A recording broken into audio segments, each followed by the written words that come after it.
magic behind the cape. Here to give you an in-depth look at how the Academy Award-winning special effects were created for Superman, Oscar winner Roy Field. Hello, my name is Roy Field. I'm a supervisor of optical effects for Superman. I'd like to give you an overview of some of the special techniques and special effects that we developed for this movie. I'd also like to show you some very interesting early test footage. In order to fully appreciate the special effects work on Superman, you must remember that this film was made before the advent of digital technology in filmmaking. Almost every imaginable technique of the time was used, and many were invented just for this film. What would today simply be created in a computer, in the late 1970s, took a multitude of different techniques and many skilled artists to complete. Most of Superman's effect shots have combinations of different techniques in them. Les Bowie, Colin Chilvers, and Roy Field, along with director Richard Donner, carefully devised the processes used to realize the effects on the screen. Let's start with a look at the use of miniatures and models. Miniatures require special photography such as slow motion and atmosphere to give the object its mass and proportion. These are the Krypton miniatures built by Derek Meddings. With miniatures, it's important to establish the scale, and the one way to do that is by showing a human. Here you can see the people trapped in that little beam of light, and that tells you the scale. You can see what a massive building this is, and the speed of the camera slows it up to make it even more dynamic. This model of the Golden Gate Bridge was built on the lot at Pinewood Studios. Finished, it stood 70 feet long and 20 feet wide. The closer shot of the bus had a larger, more detailed model. Intercut with the children inside the bus and the shot of Superman flying past, the illusion becomes complete. Okay, kids, it's all right now. This miniature of the Hoover Dam was built at 1/50th scale. Photographing it was complicated because it was accompanied by a full-scale prop. Water. To feel the impression of enormous amounts of water, we had to run the camera at a very high speed. This will slow the action down and get a lot of volume and power into it. A test shot of the Baby Kal-El starship was photographed with wires, which would be removed later. The spacecraft measured 2 feet wide and was covered in a reflective material made by the 3M company.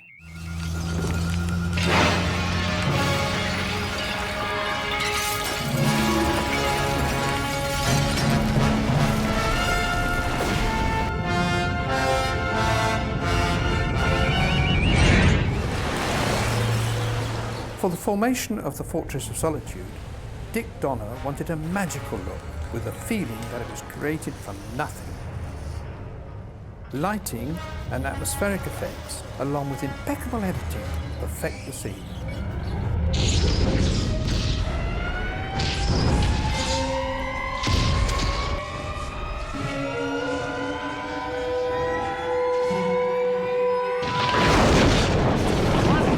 The Air Force One miniature was designed from actual plans of the real plane. It measured 4 feet across. Different scale sections of the airplane were built to accommodate the scripted action. Here, the burned-out engine and wing were built at full scale to photograph correctly with Christopher Reeve. Superman used physical effects in practically every scene. These effects are performed on the set and have to interact with other types of effects.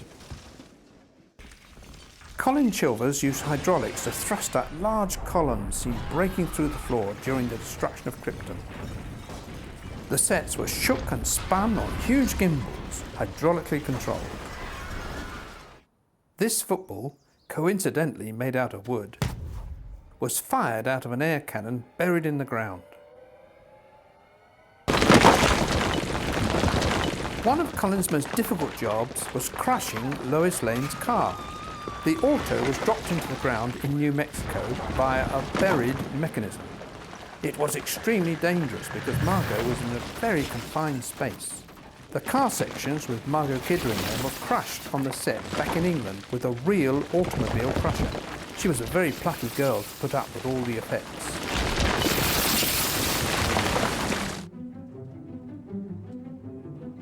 One effect that proved extremely difficult was young Clark Kent running beside a train with uncanny speed. Many different techniques were tested, including a man just simply running and then frame cutting to change his speed. Animated speed trails, motion blurring, and other types of effects were tried, but proved ineffective.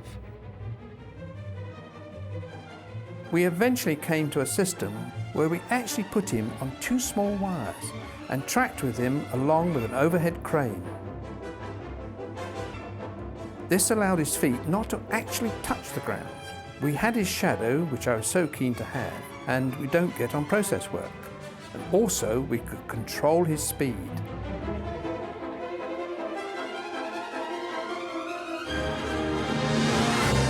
My area of expertise is optical and matte effects. Optical effects are the art of combining 1, 2 or many images onto one piece of film. Here's an example of different parts of the frame being exposed at different times. Les Bowie did a painting for the top half of the building. The bottom half was shot in New York. The helicopter's a miniature which we moved up and down against the painting. All this was then combined on the optical printer.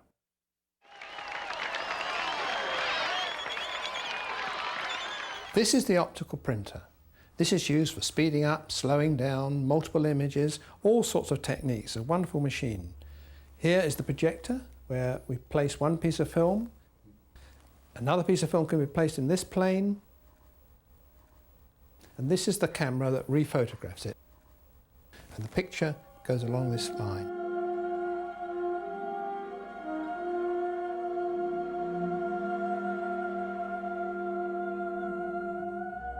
The virtuous spirit has no need for thanks or approval, only the certain conviction that what has been done is right.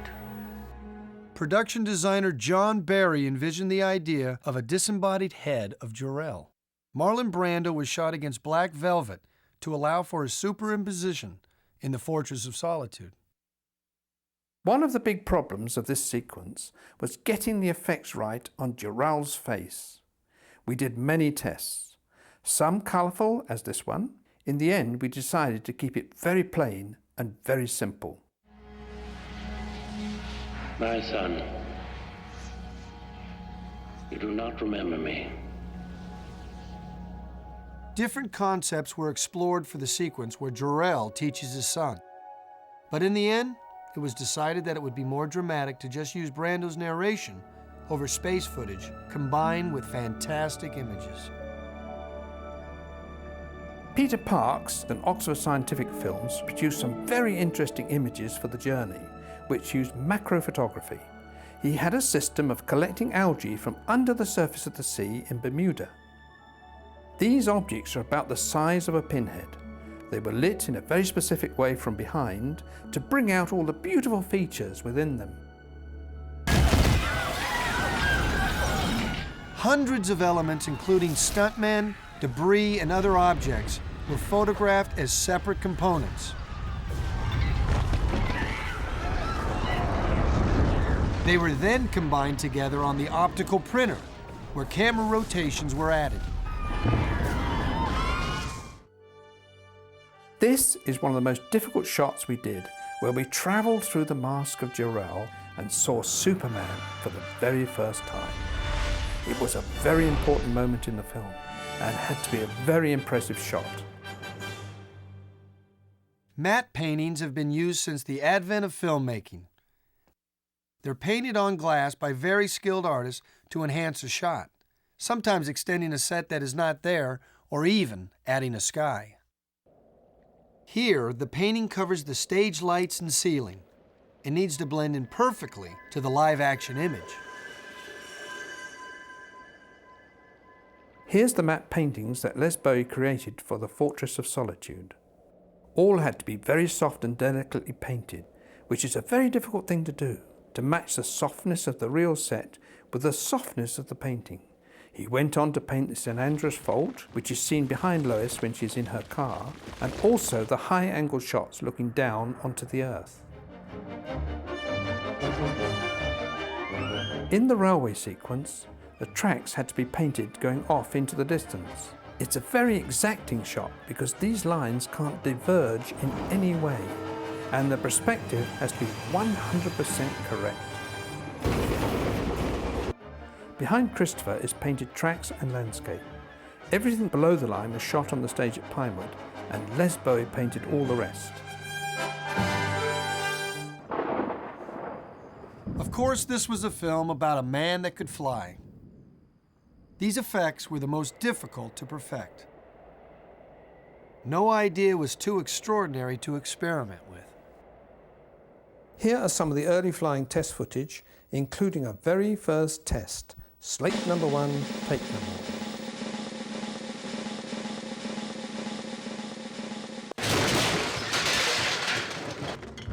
1. We actually catapulted a model Superman out of an air mortar.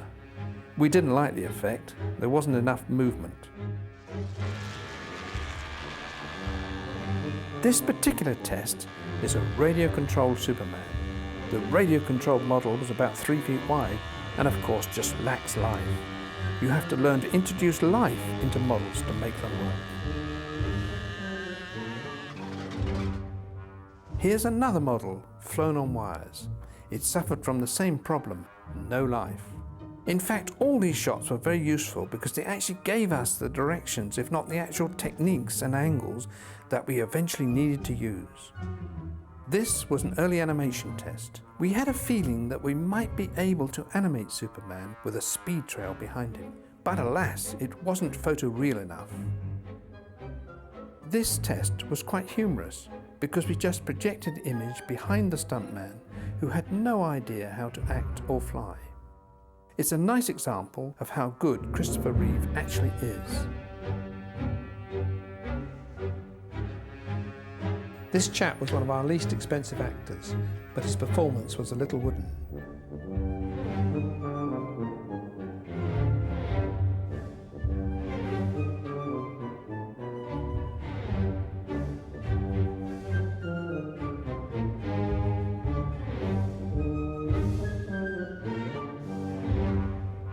This is a typical wire shot we did against Black Velvet for the flying sequence with a pair of stunt people. Here's a test for a shot in Superman 2. We had to have a number of actors up on the wires. It's a complicated matter to coordinate all the characters together. The cameraman was actually flying with them to give the shot the same sense of movement in the air. This is what we called a power flight, out of the pool and through the roof, which again was using wires. There were many different techniques used to make Superman fly, but the best special effect of all was Christopher Reeve himself. We discovered very early on that he, being a glider pilot, could hold his body aerodynamically. So when he got into the harness, the whole shot began to come alive. Suspending Superman from wires was used when he had to take off or land, usually when other actors were involved in the shot. Christopher Reeve was typically suspended from a tower crane 200 feet tall by 2 wires that were attached to a harness at his waist. The landing here was interesting because we had to paint out the wires, which you can see, and the most difficult part was when the wires went slack, as when they landed. Wires that were not straight were very difficult to trace. The blue screen technique was used when Superman needed to turn and twist in flight or become very small in the frame. The blue of the process screen is so pure, it allows itself to be photochemically removed and for the background to replace it in the optical printer. But the fact that Superman's costume was blue did present us with a particular problem. It was too close to the colour of the blue screen. The wardrobe department had to create the costume closer to turquoise, which was different enough from the screen in colour. Christopher then had to be lit so that we could return the costume to its proper colour optically. In order to understand how the lion's share of the flying shots are photographed, It's necessary to understand the principles of front projection. This technique was supervised by Dennis Koop. The key to the whole system lies in the 3M's beaded screen material, which we made our screens of. The screen can reflect light back in the same direction at almost 1,000 times the original intensity, but only in exactly the same direction it came.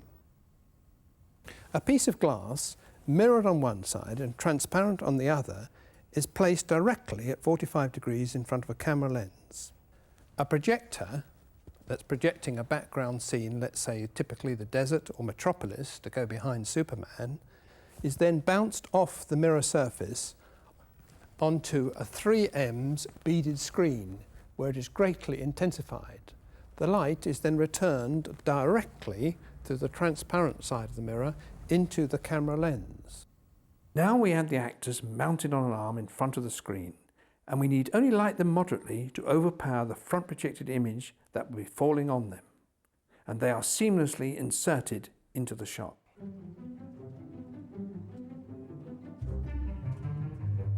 This is a lightweight front projection rig we constructed. The projector in this configuration is attached below the 45-degree mirror. This apparatus is built to be extremely mobile to give as much movement as possible to the whole flying sequence, and Christopher himself can remain horizontal in front of the screen.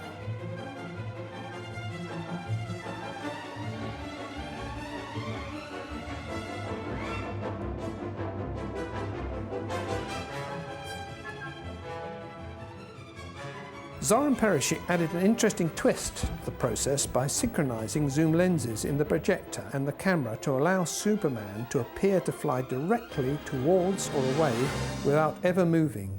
Zoran called this process Zoptics. Safe here, son.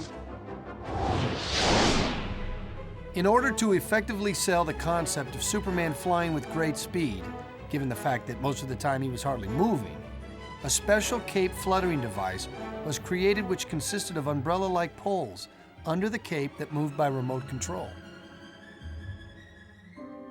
Superman was filled with a multitude of ingenious special effects techniques. Some were tried and true, others were invented especially for the film. Here are a variety of effects used throughout the movie. I ask you now to pronounce judgment. Guilty. This sequence involved the faces of the judges looming over the courtroom. We used 9 Mitchell projectors, all rolling in sync. This is a test we did the day before Brando arrived, just so we could make sure everything worked technically before he actually had him on set. The Krypton costumes were also made of 3M's material. We projected a white light into the 45-degree mirror onto the costumes, which would reflect the light and glow magically. This is a test for the Phantom Zone. We tried to look for different distorted effects, and we eventually settled on cramming them into a little rectangle which came down and collected the villains and took them away. Various other effects that we shot were pushing against the membranes, creating distortions, and tracking around the characters. The camera was in a spinning mount that would rotate in 360 degrees, and the actors were also turning. This created a multitude of movements.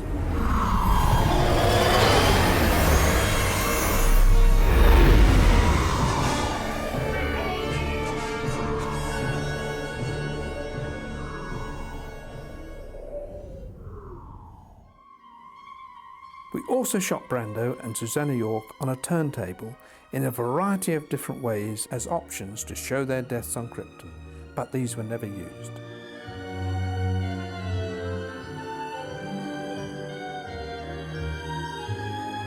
Here's an interesting test of Superman flying through lava.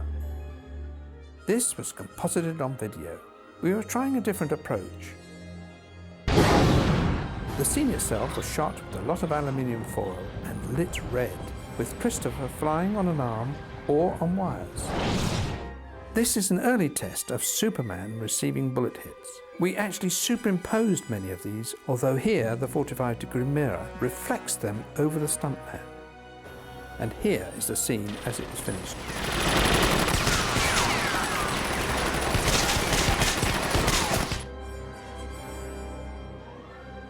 This was a crazy test we did for Superman 2, showing Superman losing his powers.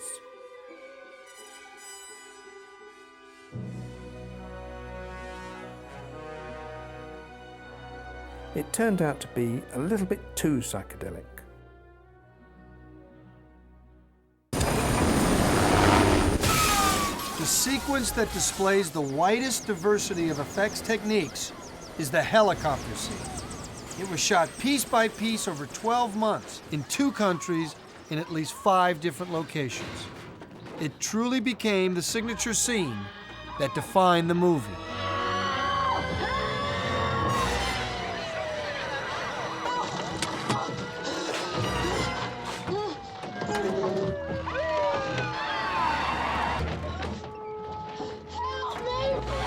There was physical effects.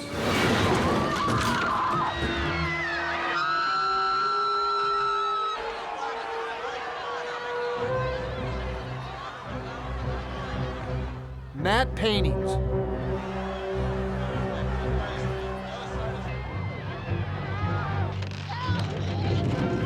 Front projection.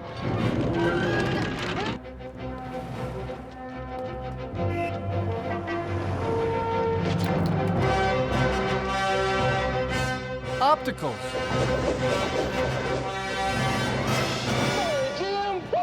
Excuse me. Wire work.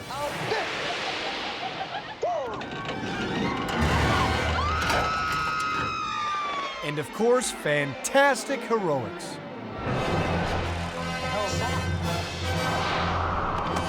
Easy, miss. I've got you. You've got me! Who's got you? We built this sequence up. It started with a few shots.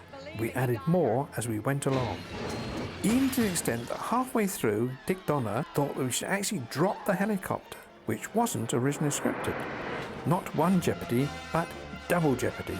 And the sequence became known as the Double Jeopardy sequence. Its success relies upon the intercutting of all the different techniques, and that's why it was so successful.